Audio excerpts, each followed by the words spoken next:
বিসমিল্লাহির রহমানির রহিম। এএসএল একাডেমির পক্ষ থেকে আপনাদের সবাইকে আমার ক্লাসে শুভেচ্ছা ও অভিনন্দন। তো আজকে আমরা বলবো আলোর প্রতিফলন। যারা নবম দশম শ্রেণী আছো বা যারা এসএসসি 2026 ব্যাচে আছো, তোমাদের জন্য আজকে আমার এই ক্লাসটা খুবই গুরুত্বপূর্ণ। তো চলো আমরা শুরু করি। আলোর প্রতিফলন। আমি আজকে তোমাদের যত সংক্ষেপে তোমার এই অধ্যায়টা শেষ করে দেওয়া যায় সেই চেষ্টা করবো। তো আলোর প্রতিফলনের আমাদের দুটো সূত্র আছে, একটা হচ্ছে প্রথম সূত্র, একটা দ্বিতীয় সূত্র। তো প্রথম সূত্রটা কি? আপাতিত রশ্মি এবং প্রতিফলিত রশ্মি এবং অভিলম্ব একই সমতলে অবস্থিত হবে। আরেকটা সূত্র কি বলতো? আপাতন কোণ এবং প্রতিফলন কোণ সর্বদা সমান হবে। তো এই দুটো হচ্ছে আমাদের আলোর প্রতিফলনের সূত্র। তো এই দুটো সূত্র তোমরা ব্যবহার করবে হচ্ছে এমসিকিউ এর জন্য, অনেক সময় গঘাতেও আসে। তো এবারের জন্য তোমাদের সবচেয়ে যেটা গুরুত্বপূর্ণ সেটা হচ্ছে উত্তল দর্পণ এবং অবতল দর্পণ। আমি এই দুটো টপিক দিয়ে শুরু করব। আর সেই সাথে তোমরা যারা আমার এই ক্লাসটা দেখতেছো, যারা নবম দশম শ্রেণীর আছো বা যারা এসএসসি 2026 ব্যাচের আছো, তোমাদের জন্য একটা গুড ইনফরমেশন। সেটা হচ্ছে তোমাদের এই অধ্যায়ের যত এমসিকিউ আছে, গুরুত্বপূর্ণ এমসিকিউ, আমি তোমাদের ফর্ম আকারে বা তোমরা যেটাকে বলছো লিংক সিস্টেমে তোমাদের আমি ডিসক্রিপশন বক্সে বা কমেন্টে দিয়ে দিব। তোমরা ওই লিংকে প্রবেশ করে তোমরা তোমাদের সেই গুরুত্বপূর্ণ এমসিকিউ গুলোর উপর পরীক্ষা দিতে পারবা এবং তোমাদের মার্কটা দেখতে পারবা। তোমরা ইউটিউবে দেখো বা ফেসবুক পেজে দেখো। তো ওই পরীক্ষাটা আশা করবো তোমরা সবাই দিবা। তাহলে তোমাদের হবে কি, এই অধ্যায়ের এমসিকিউটা সলভ হবে, মানে গুরুত্বপূর্ণ এমসিকিউটা তোমাদের সলভ হবে। এবং আমি এখন তোমাদেরকে ক্লাসে সিকিউটা করাবো, যেটা তোমাদের জন্য খুবই গুরুত্বপূর্ণ সিকিউ। তো আমি সর্বপ্রথম করাবো তোমাদের উত্তল দর্পণ। এটা হচ্ছে তোমাদের একটা উত্তল দর্পণ। উত্তল দর্পণে কি থাকে? ভিতরের দিকে প্রলেপ লাগানো থাকে। আচ্ছা, উত্তল দর্পণ বা অবতল দর্পণ দেখার আগে তোমরা আগে এইটা বোঝো যে উত্তল দর্পণটা আসছে কোথায় থেকে। এটা যদি একটা বৃত্ত হয়, এটা যদি একটা বৃত্তের কেন্দ্র হয়, তাহলে এই বৃত্তের এটা হবে আমাদের বৃহত্তর জ্যা বা ব্যাস, এবং কেন্দ্র থেকে পরিধি পর্যন্ত যে দূরত্ব সেটা হচ্ছে আমাদের ব্যাসার্ধ। তাহলে এটার ক্ষেত্রেও আমাদের এটা সেম। এখান থেকে এতটুকু হচ্ছে আমাদের ব্যাসার্ধ, কেন্দ্র থেকে পরিধি পর্যন্ত। এই বৃত্তকে যদি আমরা অর্ধেক করি, তাহলে দেখো তো আমরা একটা বৃত্তের অর্ধেক পাবো না? এই বৃত্তের অর্ধেকটাই হচ্ছে মূলত আমাদের দর্পণের মতো কাজ করে। এইটা যদি আমরা ভিতরের দিকে প্রলেপ লাগাই, তাহলে আমাদের বাহির দিক দিয়ে হবে এটা উত্তল দর্পণ। আর যদি বাহিরের দিক দিয়ে প্রলেপ লাগাই, তাহলে ভিতর দিক দিয়ে হবে অবতল দর্পণ। কিন্তু এটা তোমাদের এই জন্য দেখালাম বৃত্ত আকারে, যে এই তো এটা হচ্ছে ছিল কি বৃত্তের কেন্দ্র। আর এই কেন্দ্র থেকে যে দূরত্ব, এটাকে প্রকাশ করা হয় আর দ্বারা। এবং এটা কেন্দ্র এবং এটা হচ্ছে, যদি মেরু বা মেরু ধরি, তাহলে কেন্দ্র এবং মেরুর যে মধ্যবিন্দু সেটা হবে আমাদের ফোকাস, যা প্রকাশ করা হয় এর দ্বারা। এটা মাথায় রাখবা। এটা ছিল তোমাদের একটু বেসিক ধারণা।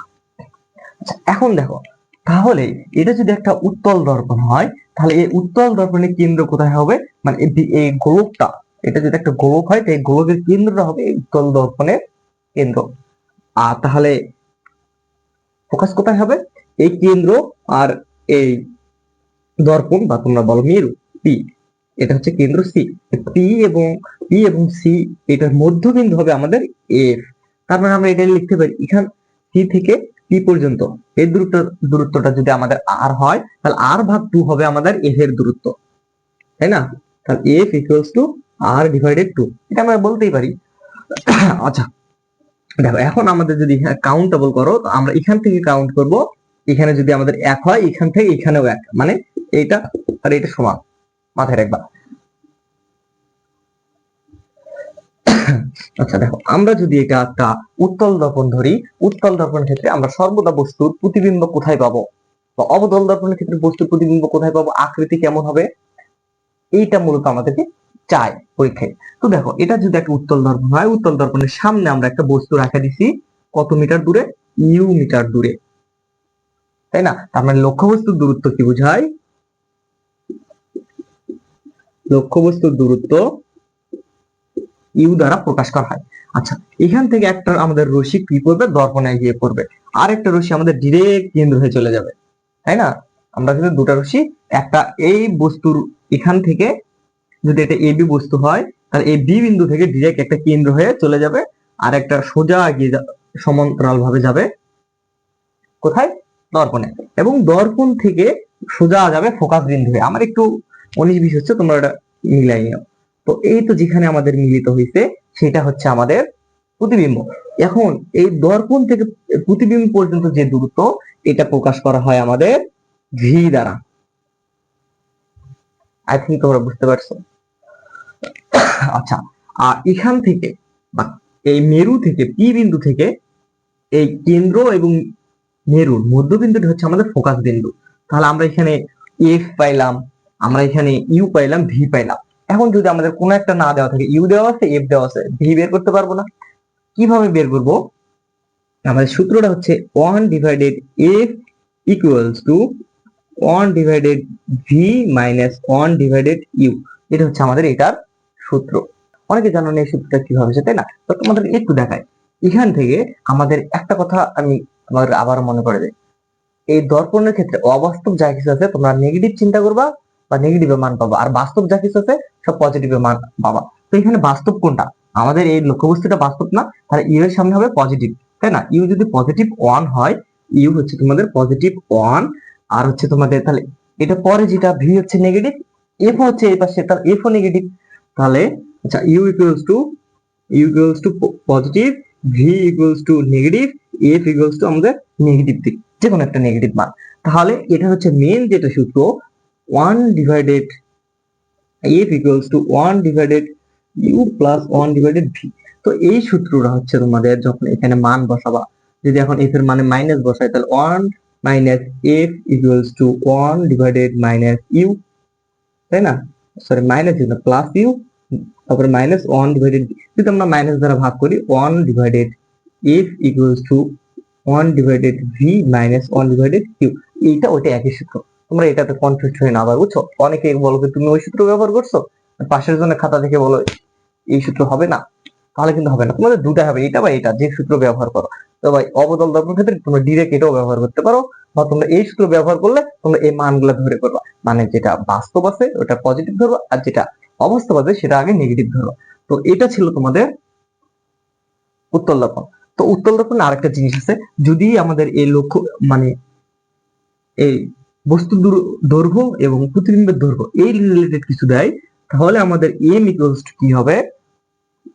এল প্রাইম ভাগের এল প্রাইমটা হচ্ছে আমাদের লক্ষ্যবস্তুর, এম প্রাইমটা হচ্ছে আমাদের প্রতিবিম্বের দৈর্ঘ্য, আর এল হচ্ছে আমাদের লক্ষ্যবস্তুর দৈর্ঘ্য। তো এটাও লেখা যায়। আর একটা জিনিস লেখা যায়, M equals to V divided U. এখন তোমরা এই মানগুলো তোমরা বসাই নিবা, আচ্ছা কোনটার সামনে মাইনাস কোনটার সামনে প্লাস। আমি এটার ক্ষেত্রে তোমার মাইনাস প্লাস দিয়ে দেখালাম না। তো এটা ছিল তোমাদের উত্তল দর্পণের ক্ষেত্রে। চলো আমরা এখন অবতল দর্পণের ক্ষেত্রে দেখি। অবতল দর্পণের ক্ষেত্রেও তোমাদের এইটা সেম জিনিস, কিন্তু কিছু একটা পার্থক্যতা অবশ্যই আছে, তাই না? আচ্ছা দেখো, অবতল দর্পণ প্রলেপ কোথায় হবে? পিছনের দিকে। একটা জিনিস আমি তোমাদেরকে বলতে, অবতল দর্পণের তোমরা যে ব্যবহারটা দেখছো, এই অবতল দর্পণের ব্যবহারটা তোমরা খুব গুরুত্ব সহকারে পড়বা, কারণ অবতল দর্পণের এই ব্যবহার তোমাদের পরীক্ষায় অনেকবার আসছে। উত্তল দর্পণের ব্যবহারটা এমসিকিউ আসে অনেক সময়। দেখো, অবতল দর্পণের একটা কেন্দ্র ছিল, একটা ফোকাস বিন্দু ছিল, এটা হচ্ছে আমাদের মেরু বিন্দু পি। এখন লক্ষ্যবস্তু কোথায় হবে? লক্ষ্যবস্তু সর্বদা দর্পণের সামনে হবে। দর্পণের সামনে কোনটা? এইটা, এখানে। এটা হচ্ছে কেন্দ্র, দর্পণ লক্ষ্যবস্তু এখানে, এটা হচ্ছে অসীম। আমি এখানে পয়েন্ট করে দিচ্ছি, এটা হচ্ছে 1 নাম্বার পয়েন্ট। তারপর হচ্ছে এটা কোথায়? এটা হচ্ছে 2 নাম্বার পয়েন্ট। এই পয়েন্টটা কোথায়? অসীম যদি এটা হয়, অসীম যদি এটা হয়, তাহলে এটা হচ্ছে কেন্দ্র, না বক্রতার কেন্দ্র। এটা হচ্ছে বক্রতার কেন্দ্র, তাই না? এটা হচ্ছে ফোকাস বিন্দু,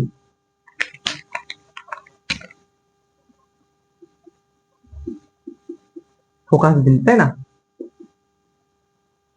আচ্ছা, তাহলে দেখো এটার মিডলে কয়েকটা পয়েন্ট আছে। কয়টা পয়েন্ট আছে? 3টা। এখানে একটা, সরি এখানে না, এটা হচ্ছে কেন্দ্র এবং অসীম এর মাঝে একটা হচ্ছে পয়েন্ট পাইছি, এটার নাম হচ্ছে আমাদের কি দিব? বক্রতার কেন্দ্র এবং অসীমের মাঝে, তাই না? সি এন্ড, আচ্ছা, সি এবং অসীম, কি মানে বক্রতা কিন্তু অসীমের মাঝে, তারপরে হচ্ছে সি এন্ড এফ এর মাঝে যদি মানে কোথাও যদি থাকে একটা বস্তু মানে সি এন্ড এফ এর মাঝে, আরেকটা যদি থাকে এফ এরও পরে, এফ এবং দর্পণের মাঝে বা এফ এবং মেরুবিন্দুর মাঝে যদি কোনো থাকে, তাহলে এই হচ্ছে আমাদের কয়টা পয়েন্ট, 1 2 3 4 5 6। আরেকবার দেখো 1 2 3 4 5 6, এই 6টা পয়েন্টে তোমাদের লক্ষ্যবস্তু যে কোনো এক জায়গায় থাকতে পারে। এই 6টা পয়েন্টের জন্য আমরা বিম্ব 6 জায়গায় পাবো। এই 6টা পয়েন্ট যদি তোমার জানা থাকে তাহলে তোমাদের এই অধ্যায়ে তোমরা একদম বস, মানে তোমরা এই অধ্যায়ে যেখান থেকে দেখ এই 6টার বাইরে কোথাও দেওয়ার জায়গা নাই। তো দেখো আমি তোমাদের এই 6টা দেখাই। লক্ষ্যবস্তু যদি অসীমে থাকে তাহলে আমরা প্রতিবিম্ব কোথায় পাবো? লক্ষ্যবস্তু যদি অসীমে থাকে তাহলে আমরা প্রতিবিম্ব পাবো ফোকাসে। আবার বলছি, লক্ষ্যবস্তু যদি অসীমে থাকে এক নাম্বার, তাহলে আমরা পাবো ফোকাস। এটা কয় নাম্বার? 5 নাম্বার। তাহলে আমরা লক্ষ্যবস্তু পাবো কোথায়? ফোকাসে। তারপরে লক্ষ্যবস্তু যদি অসীম এবং বক্রতার কেন্দ্রের মাঝে থাকে তাহলে আমরা বিম্ব পাবো কোথায়? ফোকাস এক ধাপ সরাই 4 নাম্বারে, 2 এবং 4। তাহলে সেটা কোথায়? লক্ষ্যবস্তু যদি সি এবং অসীম মানে বক্রতার কেন্দ্র অসীমের মাঝে থাকে তাহলে আমরা প্রতিবিম্ব পাবো হচ্ছে বক্রতার কেন্দ্র এবং ফোকাস বিন্দুর মাঝে। আশা করি তোমরা বুঝছো এতটুকু। আবার যদি আমাদের লক্ষ্যবস্তুটা কেন্দ্রে থাকে, বক্রতার কেন্দ্রে থাকে, তাহলে আমরা ফোকাস দূরত্ব তাহলে আমরা প্রতিবিম্ব কোথায় পাবো? আমরা কেন্দ্রেই পাবো। বোঝা গেছে? সেম ভাবে এই 5টা চলবে, 1 এর সাথে 5, 2 এর সাথে 4, আর হচ্ছে 3 এর সাথে 3। তাহলে একটা আমাদের ফোকাস বিন্দু যদি কোথায় থাকে? এফ এরও পরে থাকে, মানে এফ এবং পি এর মাঝে থাকে, তাহলে আমরা প্রতিবিম্ব কোথায় পাবো? সেক্ষেত্রে আমরা পাবো অবাস্তব প্রতিবিম্ব। আমরা বিম্ব কোথায় পাবো সেক্ষেত্রে? যদি এখানে থাকে তাহলে আমাদের একটা যাবে কোথায়? দর্পণ থেকে সোজা ব্যাক চলে আসবে। আর একটা যাবে কোথায়? কেন্দ্র, মানে কেন্দ্র দেয়, এই সোজা যাবে কেন্দ্র দেয়, এটা পিছনে বর্ধিত করলে আমরা একটা এরকম অবাস্তব প্রতিবিম্ব পাবো। বুঝা গেছে? তাহলে এই যে 6টার জন্য আমরা 6টা পাইছি। তোমরা যারা আমার কথাগুলা মনোযোগ দিয়ে শুনছো আশা করি তোমরা এটা বুঝতে পারছো। তারপর আমি তোমাদের আরেকবার এটা তোমাদের কোন সৃজনশীল নিয়ে আমি আরেকবার আসবো। তো আমি তোমাদের ক্লাসের টাইমটা দীর্ঘ করতে চাচ্ছি না, যার কারণে আমি তোমাদের ক্লাসটা খুব তাড়াতাড়ি শেষ করার চেষ্টা করতেছি। তাছাড়া আমি তোমাদের এই প্রতিটা চিত্র আঁক করে দেখাই দিতাম। আচ্ছা, এখন এটার ক্ষেত্রে আমরা কি আমাদের এই যে সামনে যে অবস্থানগুলো দেখতে পেলাম, আচ্ছা লক্ষ্যবস্তু, এই লক্ষ্যবস্তুর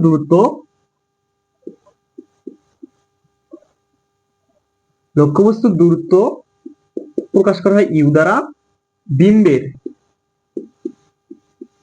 বিম্বের দূরত্ব প্রকাশ করা হয় ভি দ্বারা, আর হচ্ছে ফোকাস বিন্দু তো ফোকাস এর দ্বারা। এইটা দ্বারা, এটা কিন্তু তোমরা আগেরটাতেও দেখলাম। আচ্ছা, তো এটার ক্ষেত্রে আরেকটা কি জিনিস কি দেখো, এটার ক্ষেত্রে আমরা পাবো অবাস্তব এবং উল্টা প্রতিবিম্ব, বাস্তব এবং উল্টা প্রতিবিম্ব। সরি, কোনটার ক্ষেত্রে? 1 2 3 4 5 নাম্বার পর্যন্ত, 5 নাম্বার পর্যন্ত যদি আমরা কোনো লক্ষ্যবস্তু রাখি তাহলে সেটার ক্ষেত্রে আমরা পাবো বাস্তব এবং উল্টা প্রতিবিম্ব। কি পাচ্ছি? বাস্তব এবং উল্টা প্রতিবিম্ব। বোঝা গেছে? প্রতিটার ক্ষেত্রে বাস্তব এবং উল্টা পাবো। কেন্দ্রের ক্ষেত্রে বাস্তব এবং উল্টা পাবো, কিন্তু কেন্দ্রের ক্ষেত্রে শুধু সমান পাবো, বিম্বের দৈর্ঘ্যটা সমান পাবো। কিন্তু কেন্দ্র থেকে যত দূরে আসবে প্রতিবিম্বের দৈর্ঘ্য তত ছোট হবে, কেন্দ্র থেকে যত দর্পণের কাছে যাবে প্রতিবিম্বের দৈর্ঘ্য তত বড় হবে। এই একটা কথা তুমি মাথায় রাখবা, মানে এই যে তোমাদের এটা কেন্দ্র, এই কেন্দ্রতে তোমাদের কোন যদি আমরা লক্ষ্যবস্তু রাখি তাহলে সেটা বিম্ব ওই লক্ষ্যবস্তুর সমান আকৃতির হবে, উল্টা দিকে হবে। কিন্তু কেন্দ্র থেকে যত দর্পণের দিকে রাখবো লক্ষ্যবস্তুর আকার তত বড় হবে। আর কেন্দ্র থেকে যত দূরে রাখবো, কেন্দ্র থেকে যত দূরে রাখবো আমাদের বিম্বের আকার তত ছোট হবে। আশা করি তোমরা বুঝতে পারছো। তাহলে এখানে আমাদের এম ইকুয়ালস টু কি লেখা যায়? এল প্রাইম ভাগ এল। ওই তো এল প্রাইম হচ্ছে বিম্বের দৈর্ঘ্য, আর হচ্ছে এল হচ্ছে লক্ষ্যবস্তুর দৈর্ঘ্য, আর এম হচ্ছে আমাদের বিবর্ধনের মান। আর কি আছে আমাদের এখানে? ও, এটার ক্ষেত্রে 1 ডিভাইডেড ভাগ এফ ইকুয়ালস টু 1 ভাগ ভি প্লাস 1 ভাগ এফ। তোমাদের এই সূত্রটা এখানে অ্যাপ্লাই করবা। তাহলে এটার ক্ষেত্রে দেখো তোমাদের সবগুলো দর্পণের সামনে না লক্ষ্যবস্তু দর্পণের সামনে, ফোকাস বিন্দু দর্পণের সামনে, আর হচ্ছে ভি এর মান মানে বিম্বের দৈর্ঘ্য দর্পণের সামনে, উল্টা দিকে যেহেতু, তার মানে সবগুলো আমাদের প্লাস এককে আছে। কিন্তু আমাদের যখন এই ফোকাস বিন্দুর কাছে থাকবে আমাদের লক্ষ্যবস্তু, সেটা ক্ষেত্রে আমরা কিন্তু ভি এর মানটা পরে পাবো। সেক্ষেত্রে আমাদের এই এককটা ভি এর মানের আগে একটা মাইনাস দিয়ে ম্যাথটা করতে হবে। তো আশা করি তোমরা এটার বিবরণ সহ যা কিছু আসবে যদি তোমাদের পরীক্ষা আসে তোমরা লিখতে পারবা। আর সেই সাথে তোমরা এটা সালের প্রশ্নগুলো প্র্যাকটিস করবা। আর যদি আমার থেকে সমাধান চাও তাহলে তোমরা কমেন্টে জানাই দিও। ধন্যবাদ।